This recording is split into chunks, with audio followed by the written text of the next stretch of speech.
இருக்கும் வணக்கம். ரிஷபராசிக்காரர்களுக்கு வெளியில் சொல்ல முடியாத அவமானங்களை சந்தித்தது போதும் மாற்றத்தை அள்ளித்தரும் நேரம் என்று சொல்லக்கூடிய வகையில் சனி வக்ரகதியில் திரும்பி இருக்கக்கூடிய இந்த வேளையில் அடுத்த 54 நாட்கள் எப்படி அமைய போகின்றன என்பதை ஆராய்ந்து பார்க்கும் போது ரிஷபராசிக்காரர்களுக்கு ராசியின் அதிபதியான சுக்கிரனுக்கு நட்பு கிரகமாகவும் ராசிக்கு சமகிரகமாகவும் சகாயமானவராகவும் இருக்கக்கூடிய சனி பகவான் ராசிக்கு நட்பு கிரகமாகவும் பார்க்கப்படுகிறார். அவர் இந்த வேளையில் வக்ரகதியில் திரும்பியிருப்பது சற்று சாதகமற்ற சூழலை ஏற்படுத்தும். ஏனென்றால் ராசிக்கு சகாயமானவர் வக்ரகதியில் திரும்புவது அவ்வளவு நன்மை நிறைந்த வாய்ப்பை நிச்சயமாக ஏற்படுத்தாது என்றாலும் கூட ராசிக்கு அவர் 9 மற்றும் 10ஆம் இடத்தின் அதிபதியாக பார்க்கப்படுகிறார். தற்போது 10ஆம் இடத்தில் ஆட்சி பலம் பெற்று வக்ரகதியில் திரும்பினாலும் 9ஆம் இடத்தை நோக்கி நகர்கிறாருங்க வாக்கிய பஞ்சாகமத்தின்படி. எனவே மிக பெரிய அளவிலான காரிய தடைகள், சிரமங்கள், சிக்கல்கள் உறுதியாகவே தங்களுடைய வாழ்வில் இருந்து விலகி முன்னேற்றத்தையும் வளர்ச்சியையும் ஏற்படுத்தி கொடுக்கக்கூடிய வகையில் பல்வேறு வகையான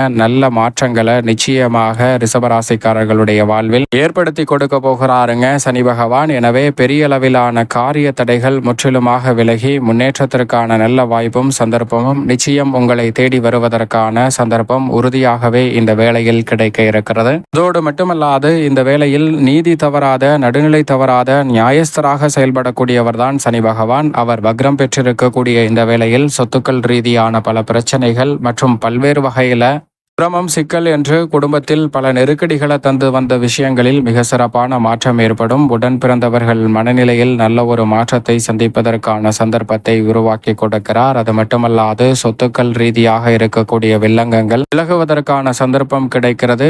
மேலும் மனதில் இருக்கக்கூடிய குழப்பங்களை நீக்கி தெளிவு பிறக்கக்கூடிய ஒரு தருணமாக ரிஷபராசிக்காரர்களுக்கு நிச்சயமாக மாற்றி கொடுக்க போகிறாருங்க சனி பகவான். எனவே சரியாக இந்த வேலையை திட்டமிட்டு நுணுக்கமாக பயன்படுத்தி கொண்டால் நல்ல ஒரு மாற்றம் நிறைவாக கிடைக்கும். வெளியில் சொல்ல முடியாத அவமானங்கள் விலகுவதோடு முன்னேற்றத்திற்கான நல்ல வாய்ப்புகளும் ரிஷபராசிக்காரர்களை தேடி நிச்சயமாக வரும். மேலும் இந்த தருணத்தை சாதகமாக மாற்றிக்கொள்ள உறுதியாகவே ரிஷபராசிக்காரர்கள் இந்த வேளையில் வாரத்தில் வெள்ளிக்கிழமை விரதமிருந்து அருகாமையில் உள்ள பெருமாள் சன்னதி சென்று தீபம் ஏற்றி வழிபாடு செய்யுங்கள். தடைதாமதம் அனைத்தும் தகர்த்தெறியப்பட்டு ரிஷபராசிக்காரர்களுடைய வாழ்வில் மகிழ்ச்சியும் இனிமையும் நிறைவாக கூடுவதற்கான முதன்மையான அதிர்ஷ்ட யோகம் நிச்சயமாக சனியின் அமைப்பால் உங்களை தேடி வரும்.